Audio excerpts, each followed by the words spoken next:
Good afternoon. My name is Amanda Irvin, and I direct the faculty programs and services at the Center for Teaching and Learning. And today I have the distinct honor and privilege of introducing and moderating our panel discussion, which is titled Engaging Students in Large Classes, Adapting to Hybrid and Online Teaching. In our time together today, panelists will describe innovations in their teaching as they adapted large enrollment classes to hybrid and online teaching in this truly unparalleled year.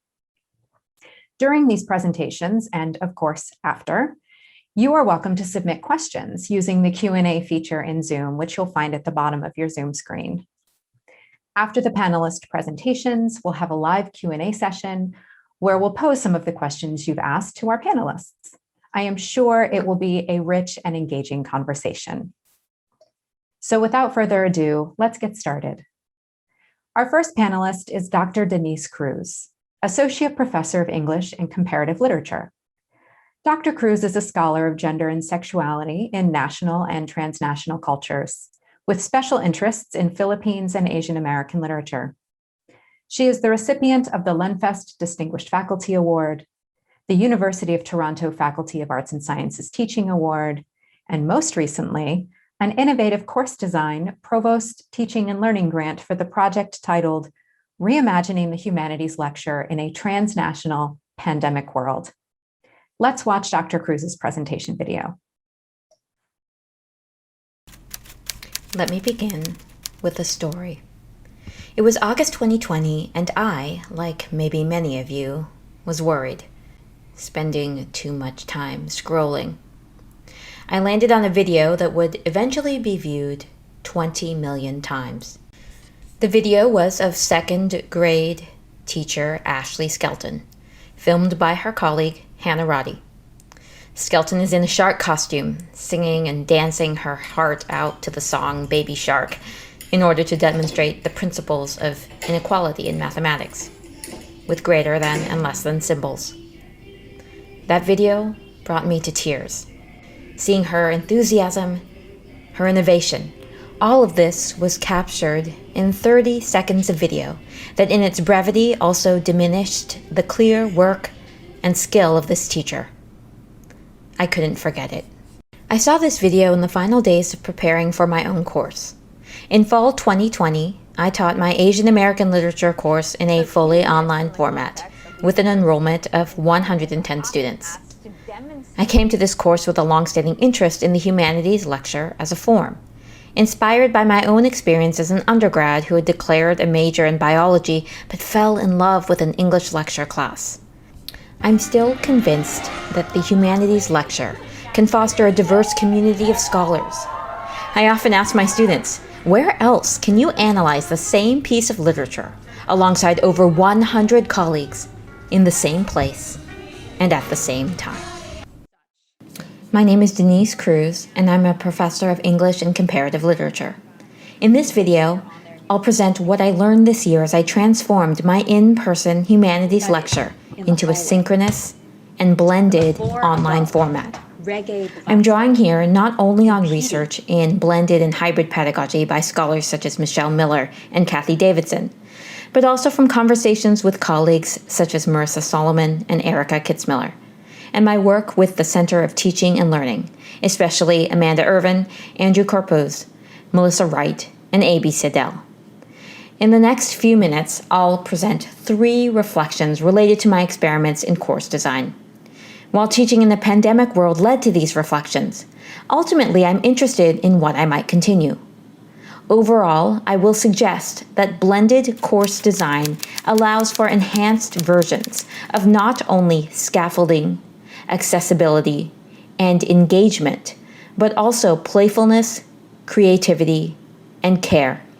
These elements of teaching aren't antithetical to academic rigor, but rather generative of it, because they encourage the development of a willingness to take intellectual risks and curiosity, the hallmarks of strong critical thinking. Reflection number 1. Blended format is an opportunity to enhance course scaffolding of skills and assessment. If you're in New York City, you're of course familiar with scaffolding. It's everywhere all the time. But for educational theorists, scaffolding is an instructional design term. How course structure leads to the recognition of a student's prior foundation of knowledge, and how you as an instructor might build and develop these skills for success. In prior versions of my course, the overall design was presented in part through the syllabus, but it functioned primarily as a schedule of readings, units, and assignments. Our blended format led me to reconsider the syllabus and to use a modular approach, as well as to use Canvas more actively. I organized the course in modules that I released in a staggered series, not all at once, since I was still meeting synchronously with students. The modules allowed me to enhance my approach to teaching literary methods and writing skills. For example, I created instructional videos on effective note-taking, literary analysis skills, and elements of an academic essay.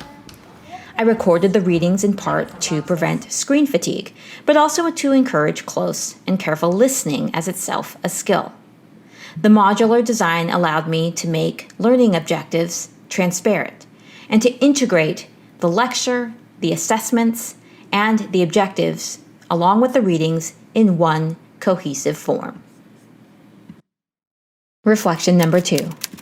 Blended format can lead to enhanced student participation, community, and collaboration. Students in large lectures often discuss the difficulty of participating, especially in larger group discussions. The blended format gives opportunities for more low-stakes participation, including live word clouds, live chat contributions that can be transcribed on paper or a lightboard, or the use of asynchronous discussion boards. Instead of Canvas discussion boards, I used the multimedia platform Padlet because it mimics social media posting functions that students are more familiar with. It also allows for flexibility in layout, the use of photos and images, and recordings. In order to prevent overwhelm, these participation components could only improve rather than detract from a student's grade.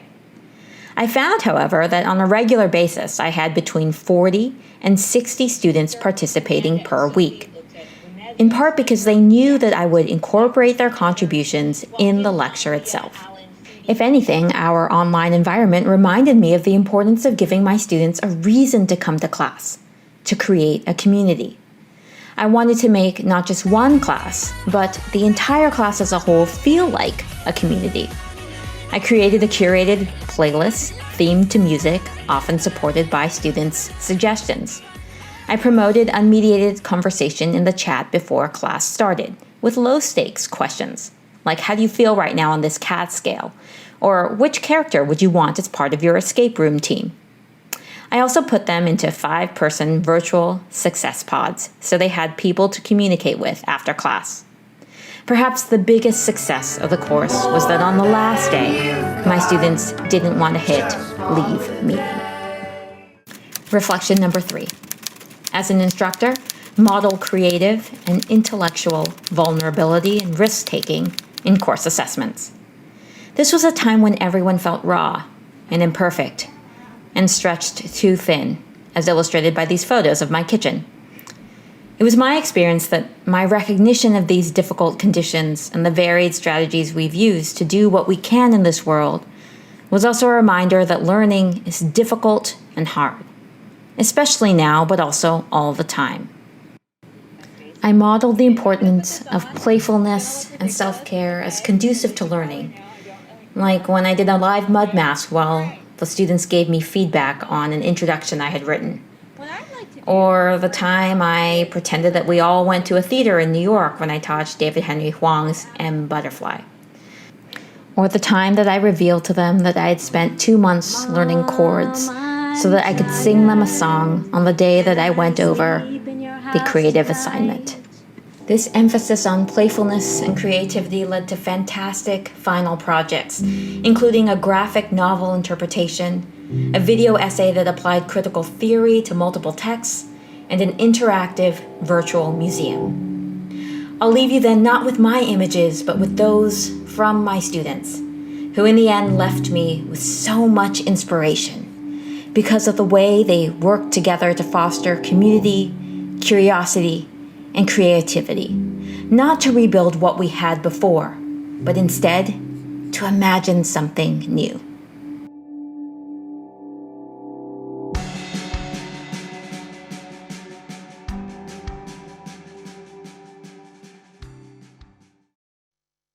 Thank you, Dr. Cruz, for sharing your process of adapting your course and connecting with students. As a reminder to all of us watching from home or wherever you may be, if you have questions for Dr. Cruz, you're welcome to submit them now to the Q&A feature in Zoom, and then we'll get to them during the live Q&A portion. While you're thinking about that, let's move on to our next panelist, who, of course, if you have questions during their presentation, you can also submit them. Our next panelist is Dr. Amanda Sarafian, assistant professor in the Occupational Therapy program at CUIMC, where she teaches pediatric clinical courses, the elective Children with Medical Complexity, and guest lectures in mental health and conditions courses. She's an occupational therapist with 25 years of clinical experience, working with patients across the lifespan and in a variety of settings. Her research interests include development and validation of performance-based measures and interventions for children and youth with movement disorders, primarily cerebral palsy. Let's watch Dr. Amanda Sarafian's presentation video. Good afternoon. I will be discussing my experience engaging graduate healthcare students in a course utilizing a hybrid flexible teaching model. I would like to begin this presentation by describing the students in this course. There are approximately 110 students enrolled in the programs in occupational therapy at the College of Physicians and Surgeons. 53 students are completing the second year of the Master of Science program, which includes academic and clinical courses. These students live on campus in the 5 boroughs or commute from other areas to Columbia University Irving Medical Center campus. This includes other areas of New York, New Jersey, Connecticut, or Pennsylvania.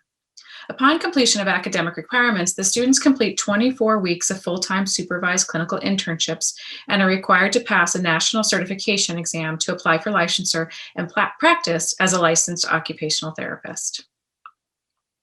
Now I will describe the course that I adapted this fall to engage students optimally in learning.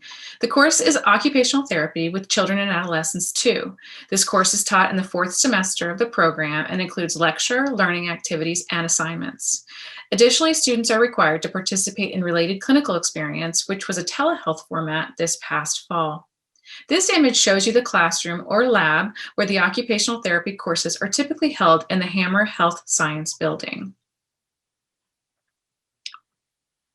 In order to fully understand the course, I'd like to share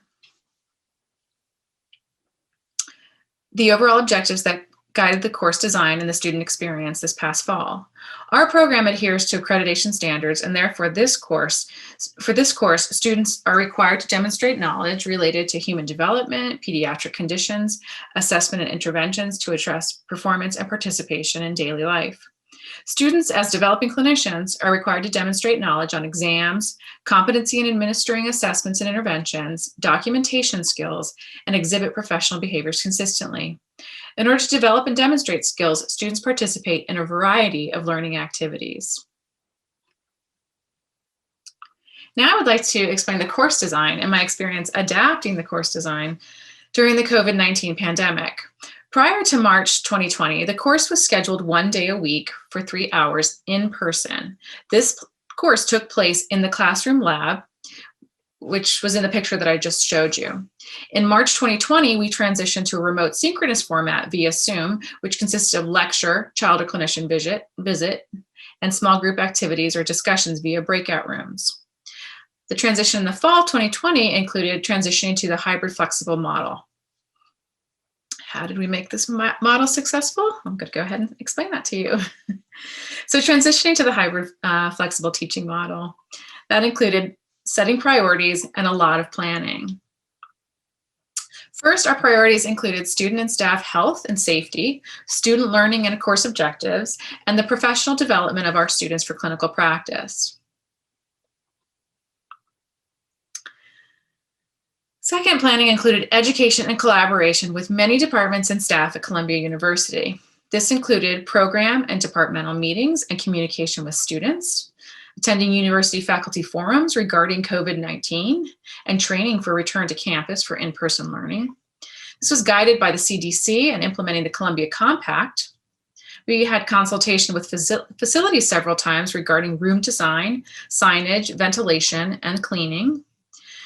Meeting with Columbia University Informational Technology, or CUIT, regarding updating classroom technology and setting up and monitoring Echo 360 platform for live streaming. And additionally, the CTL Hybrid and Online Teaching Institute and consultation consistently with CTL personnel.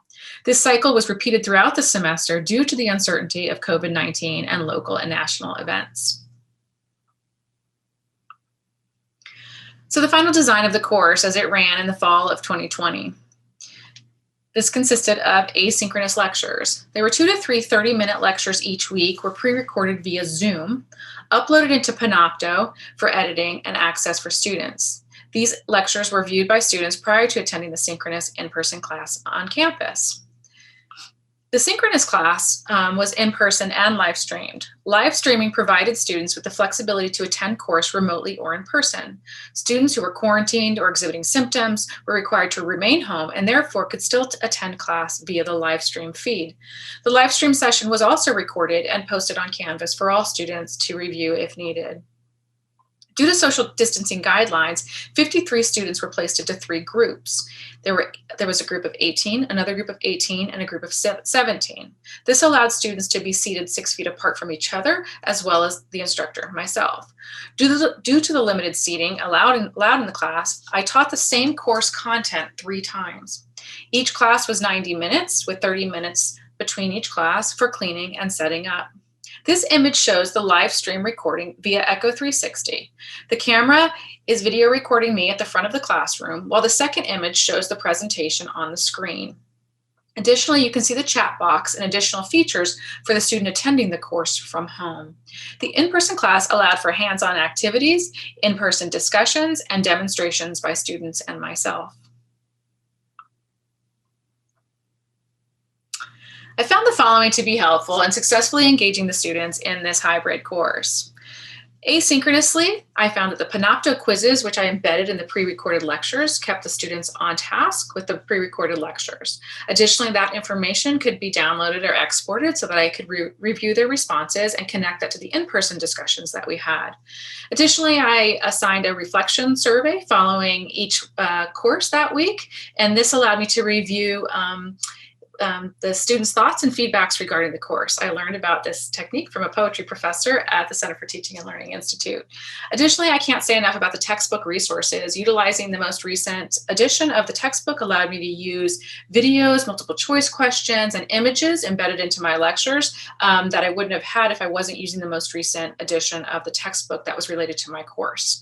Additionally, I incorporated multimedia. The students enjoyed having a variety of sources of information, whether they were via videos or public domain links or images. And then from the synchronous perspective, this was, again, in person was everything it had been, but then the remote live stream was successful due to the clear instructions and communications with students ahead of time. It was integrated into Canvas, so when they logged onto the Canvas site for my course, they had access to the information that was there.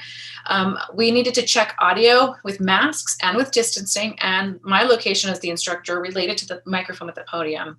Monitoring the chat was rather difficult, so incorporating a remote teaching assistant or a work study student allowed us to monitor the chat more successfully. Each semester, the students complete the anonymous course feedback form. The feedback form this fall included suggestions to improve the course, which were more lab time, more questions for purposes of course exam and NBCOT. These were the primary reasons or suggestions that the students had for improving the course. And aspects of the course which were valuable to the students included lectures were not excessively long, pre-recorded lectures were beneficial, I could go at my own pace throughout the lecture, everything was easy to find on Canvas, and the course was well organized. I would like to highlight that this feedback is consistent with feedback prior to COVID-19. And for me, the integration of the technology with a variety of learning opportunities developed in collaboration with staff and faculty at the university optimized the learning experience and engaged students. So as we look to future courses, I would like to highlight that I plan to utilize Zoom for live streaming due to the difficulties with Echo 360 and really synchronizing the space. Address audio challenges in blending environments is really important. Continue with asynchronous lectures, which will allow us to have more hands-on and live discussions. Continue with small group learning, making large classrooms smaller to the best of our abilities. Incorporating student reflection into the semester and learning process as the world changes very rapidly. Receiving feedback from the students as they're learning the material was helpful. Again, focusing extensively on the organization of the course design and Canvas and collaborating with CUIT facilities and additional departments as needed in the university. Thank you. Thank you, Dr. Sarafian, for sharing your process of adapting for a hybrid flexible format. We're going to open our question and answer portion now, fielding questions from our audience. Reminder, if you'd like to submit a question, you're more than welcome to do so using the Q&A feature on our at the bottom of the Zoom window. We actually have quite a few questions coming in already. One that is not terribly surprising, and it's something that I've been hearing quite a bit recently. So I think that we'll take this one first. I have no doubt that the process of transitioning to hybrid and online teaching and learning last spring was challenging. Indeed, that is an understatement. Many, if not most of us, are intimately familiar with the challenges of that transition. So now that we're a year out and cautiously looking forward to more face-to-face engagement, can you share with us some of the possibly unexpected benefits of teaching a large enrollment class in a hybrid or online format? What affordances have these formats offered you and your students? Or put another way, when we all go back to normal, whatever that looks like, what do you hope to keep and carry forward? And Denise, if you wouldn't mind starting us off, maybe we'll go with you first. Thanks so much. It's such a pleasure to be here, especially since the CTL was so important to my work. And that's actually what I'd like to begin with. I think that I have 3 suggestions of 3 affordances that I might highlight. One is that this environment asked me to think creatively and flexibly, and to do so in conversation with people who have been doing this work and have been conducting research about it for years. And so learning about that process was incredible.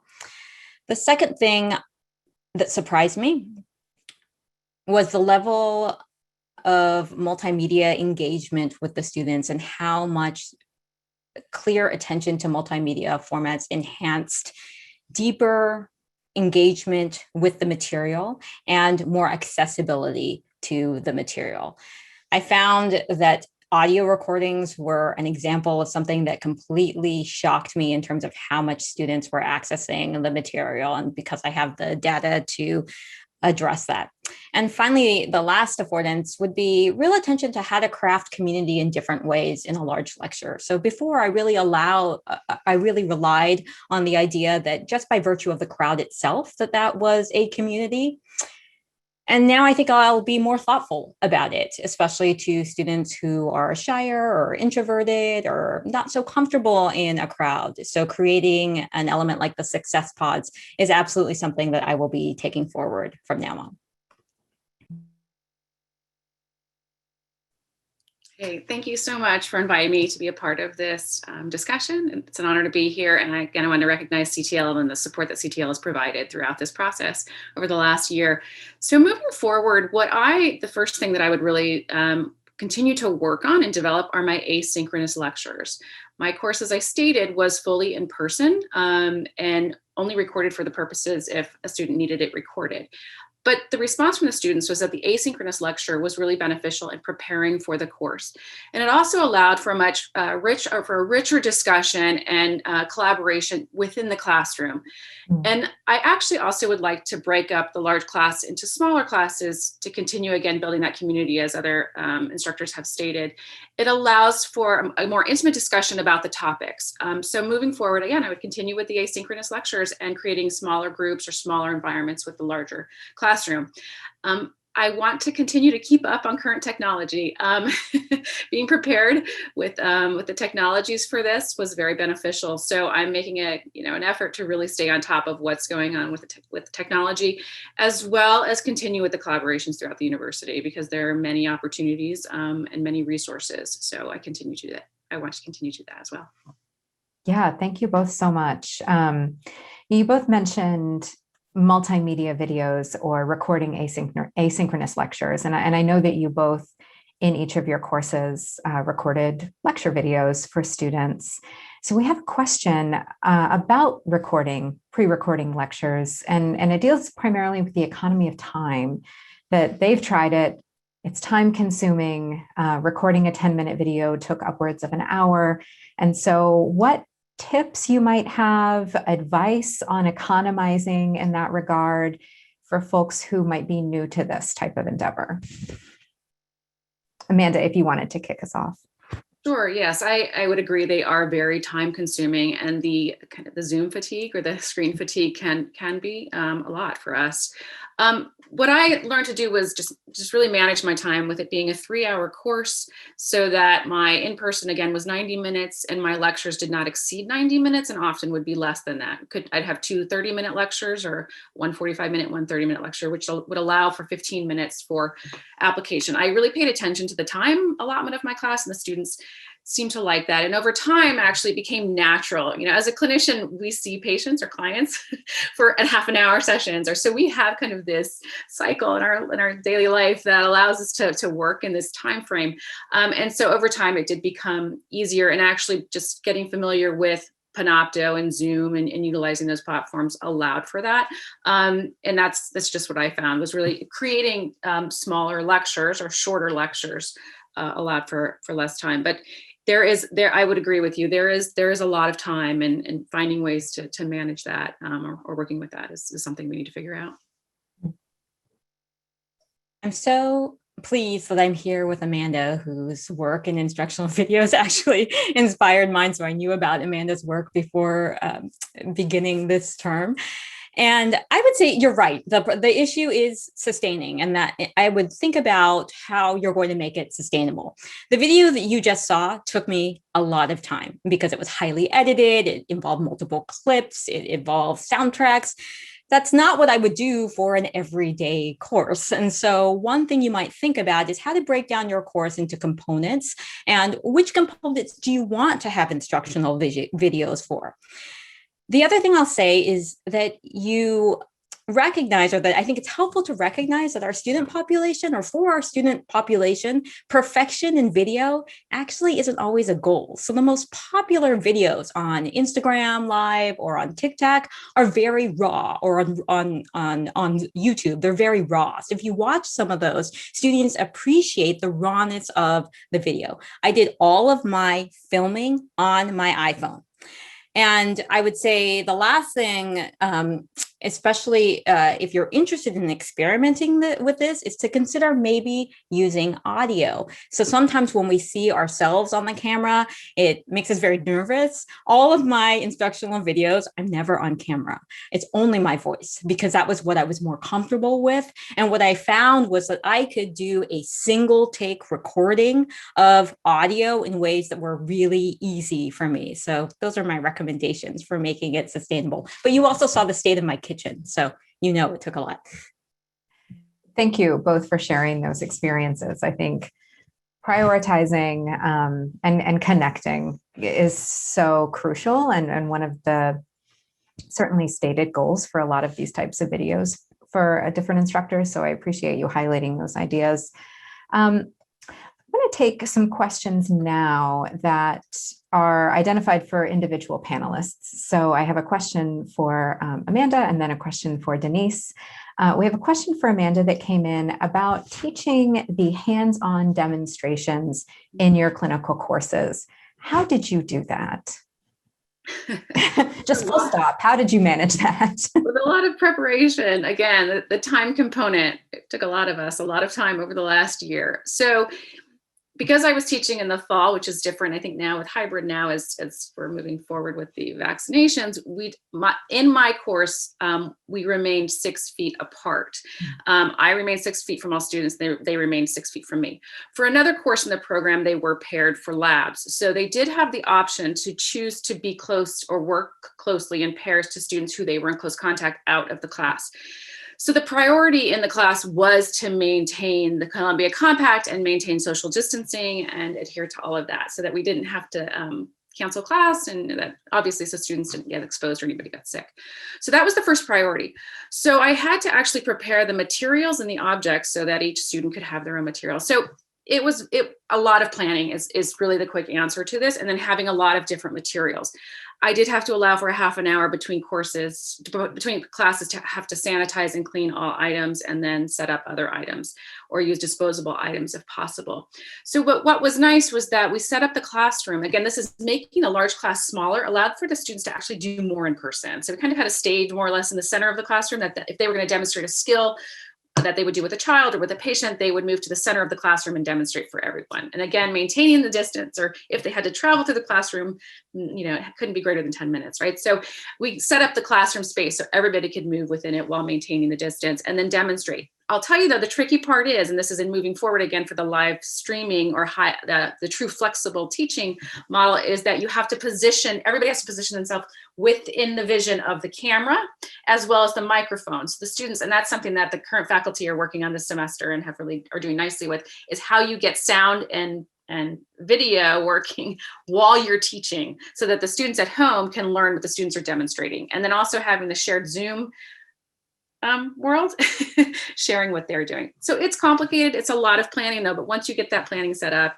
it ran smoothly. And again, as Denise said, the students really appreciate the problem solving and the active engagement in the whole process. So they were very helpful as well. Since you mentioned the scenario where you have some students on Zoom and some students in the classroom, a quick follow-up question also coming from our audience. How do you teach to both of these groups? So what strategies or successes or challenges did you employ to help them seem like they were all part of the same community? So for me, it was truly online learning. I was learning in the fall because we had never done it before. And so I spoke about this in my presentation. Was we actually incorporated a work study students who had been in one of the sessions to actually be part of the distance experience of the live stream Echo 360 platform. So they could chat with me and tell me if everything was running smoothly. It was very difficult. But then the program, we collaborated with COIT and how to actually develop our learning space better. And so the current faculty member, Dawn Nelson, she's actually teaching with the Zoom platform rather than Echo 360. And that allows there to actually be shared learning in real time. There was a delay with the platform we were using in the fall, which was a platform that was typically being utilized. So again, learning about technology, collaborating with others in the university, and then having a TA or having someone who's managing both spaces is really important, because as faculty, as instructors, for us to manage all that, it's a lot to juggle while you're actually teaching. Yeah, thank you so much.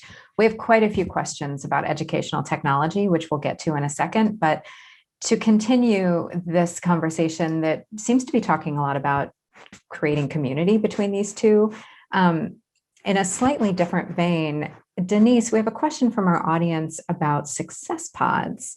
What are they? How do you use them? Again, this is my dream panel because a conversation with Amanda Irvin led to the creation of success pods. So the terminology sometimes uses a success team, and I switched it to pods to be witty in our Zoom era or our social distancing era. But basically, it's a 4 to 5 person team that I put the students into. And the idea of the success pod is it's a way for students to just know some people in class. Ordinarily, maybe over the course of a term, you might meet people sitting next to them. Of course, that's impossible here. But the success pod allows you to imagine, what if you had people you could contact really after the first week of class. You already knew. And the idea with the Success Pod is that they weren't necessarily, for example, working on a group project or group assignment. Rather, it would be people they could ask a question. They could talk about resources. Maybe they were coming late to class or came in late to class and wanted backup in terms of notes. Or maybe they just wanted people to decompress and talk about the material with. All of these were elements that were actively used in the success pods in my class. I put them together in the team so they didn't have to do anything in terms of matching. I just basically randomly created 5-person groups and put them in contact with each other and then did not monitor it moving forward. I'm glad you mentioned the way that you monitored them, the way that you helped to orchestrate the collaboration. There's a question from our audience about the suggested max size for these smaller groups for optimal learning. It sounds like you went with 5. Was there any special formula that helped to create that number, or just based on the relative size of your class? Is that what you went with? I think it was the relative size of the class, but also thinking about how many people on a group text thread or a group email thread would be manageable.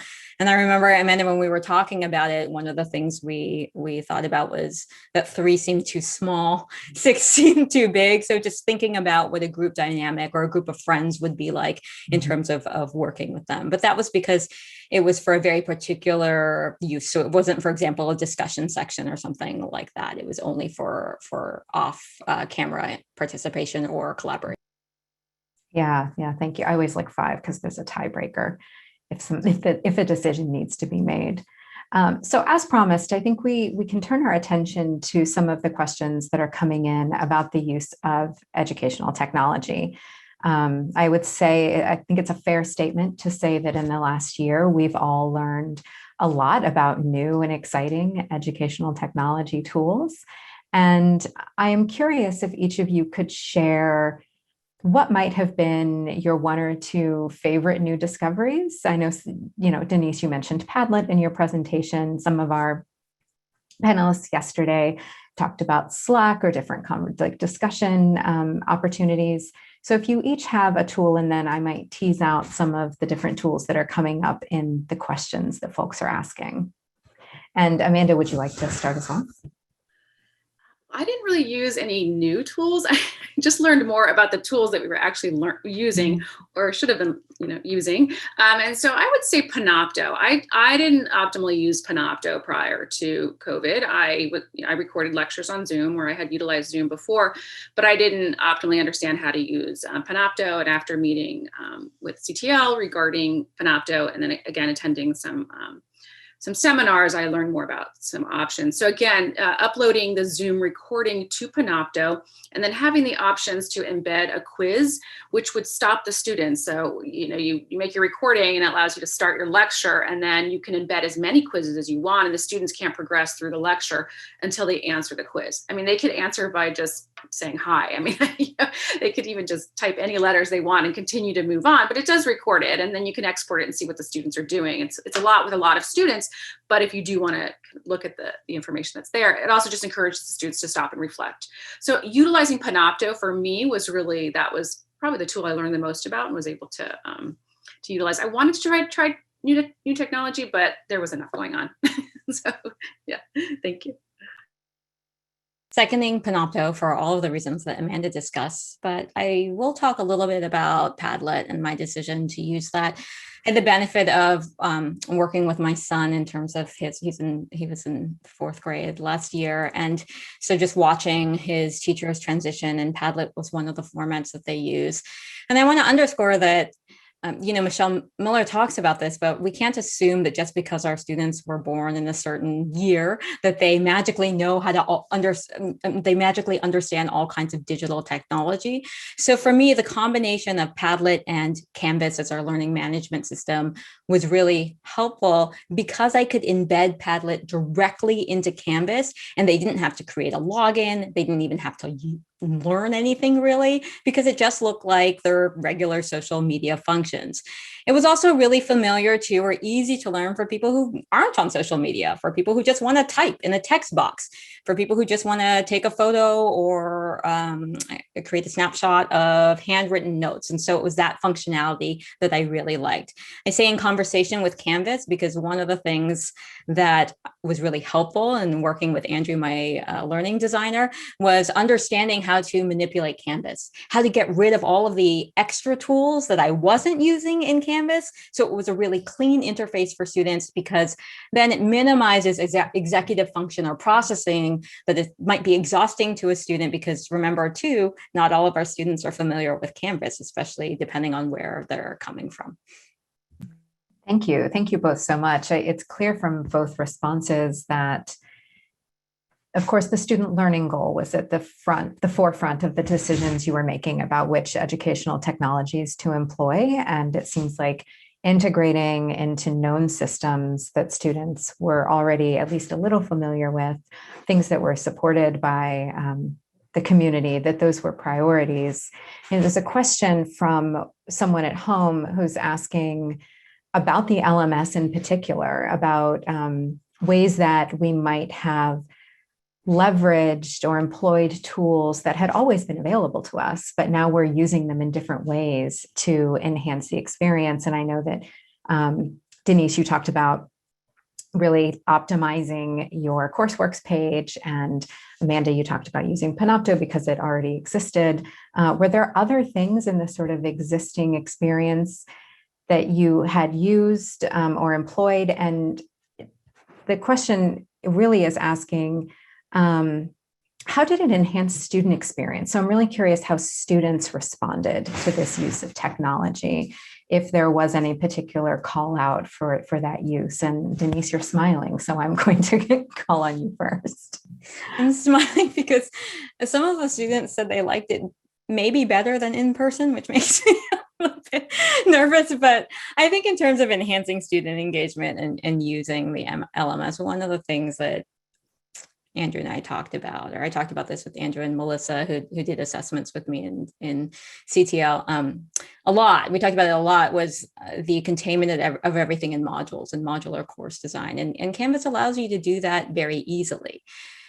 Using modules with pages in Canvas lets you really create units of instruction that then you can release at staggered moments. And so that was really important, I think, to students being able to find everything in one place. They didn't have to go searching around, because they would just click on the module, the readings, the audio recordings of readings, everything was there. The last thing that Canvas already allows us to do is it allows you to do multimedia submissions for assignments, which was a game changer for me, that a student could audio record an answer or a response to a keyword assignment, that I could record myself walking through the assignment with them once I posted it, so that they had those instructions and they could feel like they were supported in various ways. So those are some of the elements of Canvas that were already there that I think enhance student learning and experience. So we, prior to COVID, were utilizing Zoom. And so that already having that set up, and I can't say enough, and this is what I'm saying now, is really preparing for what will be needed, having vision for the future. So utilizing Zoom and knowing that the students already knew that platform was helpful. Also, we had ExamSoft established as a software for exam taking, and that allowed us to be prepared. As when COVID occurred, it was midterms, so it allowed us to transition to midterms at home very quickly. So having all of that already prepared was really helpful. And then I can't say enough, as Denise has said, about organizing and structuring the Canvas and coursework site. And so the feedback from students, again, was really about the structure and how we delivered the information and wanting communication. So I did, because it was hybrid and we didn't know what was happening in the world week to week, I actually gave every Friday, I'd send them an email just with a summary of what was to happen the following week with the reminders of the compact and all of that. So they appreciated the structure. And so the feedback from the students really wasn't as much about the types of technology, but really how we use them and how we communicate what's expected of the students regarding the technology. So that helped me not feel as intimidated by the amounts of technology that we could be utilizing. It's really about how we deliver it to them. And so that's where, again, the Canvas or coursework site was really essential to the success. Yeah, thank you both. We just had a question come in as we're talking about students and their experiences of online or hybrid learning this last year and their feedback. And I'm just going to read it out loud to you. It's for both panelists. It says, it's great to hear how engaged students were in co-creating the learning environment. What are some specific ways your students surprised you and how they rose to the occasion in these very challenging times? And I think a lot of us have talked about just the different ways we've interacted with students over the last year. So if you'd both be willing to speak to how students surprised you in their ability to rise to the occasion in this last year. And Denise, if you'd be like to go first. They surprised me in so many ways. It's hard to pick one. I told them that if we could all just survive this, it would be incredible. And I was so impressed with their commitment, with their flexibility, with their desire to engage with the material. And they did this in not just in-person lecture, but they really craved as much as I could give them, I would say, and as much as they could give each other. And so giving them opportunities to do something like participate in the chat, and then instantly there would be 65 responses of people who had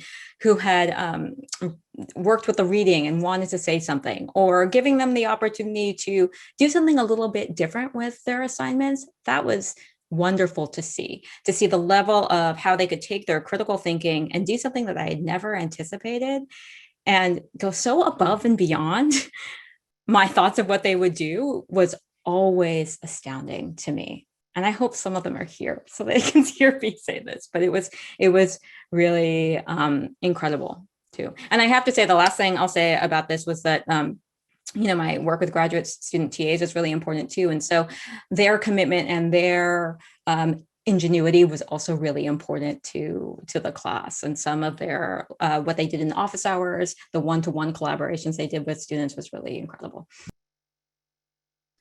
I told the students on the last day of the, in person, let's all, pat each other on the back because we can't give high fives, that they did it. And, they attended the courses, they completed the course, they showed up to the in-person classes, and they never got up. Like, the students didn't leave the room. They were there for the full 90 minutes. I said, we're not doing bathroom breaks because that'll cause, us to, run into each other in the hallways. So if you need to get up or you need to leave, or if the world's just too much for you to be here, that's what we have the high flex learning for this semester. And they stayed and they participated and, they, persisted, and it was really, really impressive. And so the benefit of being hybrid and in person was really to connect with the students and have that community again, and to see them show up and really was really impressive at a very difficult time. And then for the, when we were remote, again, there was great attendance and the students attended.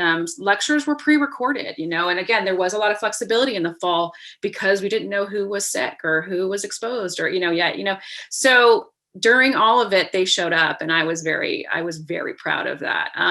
And what I incorporated into the course, which I think helped in creating this relationship, was the reflection activities, was having them reflect. And so it was 10% of the class, and they just got a point for just reflecting. And so, after each module, I'd post a prompt question, and then they'd reflect on it. And then when I would see them in person, I'd say, oh, that was a great suggestion, or that was a great, idea. Or so it allowed us to connect all these spaces. And they really, they did that, and they didn't have to do a lot of that. They could have said something very simple, but they did. So I was really proud of their engagement and their attendance and their participation during a very difficult time. Yeah, thank you both so much. We have a series of questions that are coming in that talk a lot about community, and it seems like both of you were discussing the strong community your students formed in this last year, either online or in hybrid flexible modes. And so I'm curious, One question is about the intentional creation of community. If there are things that you did in the first, second, third, or throughout the course of the semester to create this community. And there's another question that touches upon the use of educational technology, perhaps the discussion board or Slack or different opportunities in the LMS. And so if you did happen to use any of those tools to help create community among students, if you could share that. But are there intentional things that you did? And Amanda, if you'd like to begin. Sure. I really tried to create the live classroom through this experience. And I thought about how when the students come in and they're all talking, to each other and having their coffee. And then I always typically start a lecture with what I call a pair and share, which is they break up into a pair and they reflect. They're adult learners. So I have them connect to the topic by talking about their own experiences and then sharing out. So I really intentionally planned to create that same experience for these students in the remote environment or the virtual environment.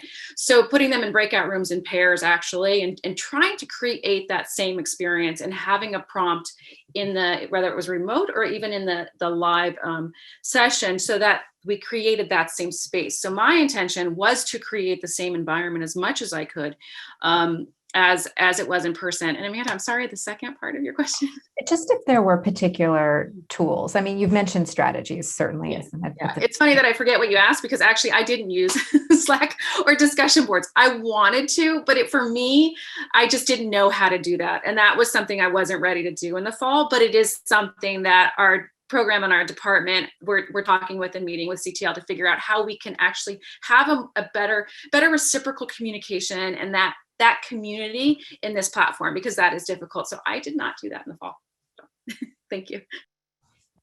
Sounds like there was wonderful community in your course. Things were really intentional, but also the spontaneity was intentional too, I have to say. And so in terms of going back to that question of how do you set up the course, absolutely. From day one, one of my former colleagues once told me that the first 5 minutes of a class is the most important. And I can't underscore that enough, except that I would say too, to remember that the first hit your student will have from your class is from probably your Canvas site. And so remembering too, that that's a moment of engagement for them. I also used things like surveys or feedback. So one of the first things I did was, even before I started planning for the class, so in August, I created a survey with the CTL about student needs and what would help them over the course of the term. In terms of fostering community, I was really intentional about how I used things like asynchronous discussion boards, because I didn't want it to be just some sort of graveyard for ideas. What Melissa told me were discussion where ideas go to die. You wanted those contributions to live. And so I made them live in lecture. I used the chat extensively. And so there were different ways in which I think all of these things were attentive to communication, to community building. But the other thing I'll say is a little bit of spontaneity was helpful too, and knowing when to step back and just not kind of moderate all the student engagement. So I opened up the lecture room early. There was an icebreaker, but I stepped back from that discussion and let the students have a conversation. So things like that, I think, were really important. Thank you. There's a question that's come in for Denise, and it seems connected to this conversation we're having now.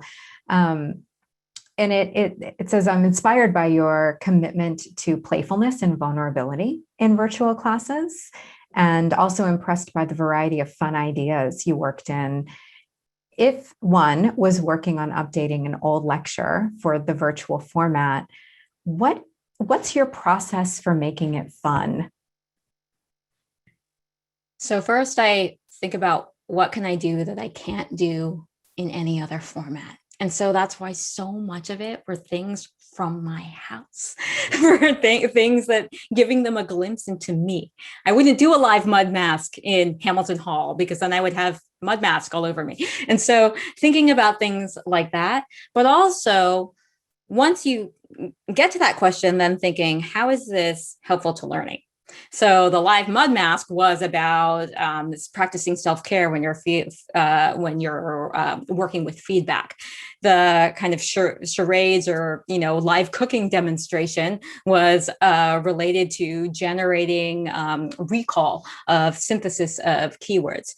And the last thing I'll say is I follow a lot of K-12 educators online, and they do a lot of very thoughtful instructional activities that were really inspiring to me. Thank you. So we have about 2.5 minutes left, and I'd like to close if you would both be willing to respond to a final question from our audience.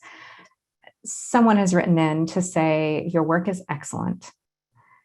What motivates you to put in the time and energy to produce this excellence? And Amanda, would you like to go first? Well, thank you so much. I appreciate that. So the students motivate me. I will be honest with you. My teaching is unique in that I am an occupational therapist and I'm training occupational therapists. So it's a very specific training. And I'm also training them to be pediatric occupational therapists to work with children, which is my passion. And I work with children and families.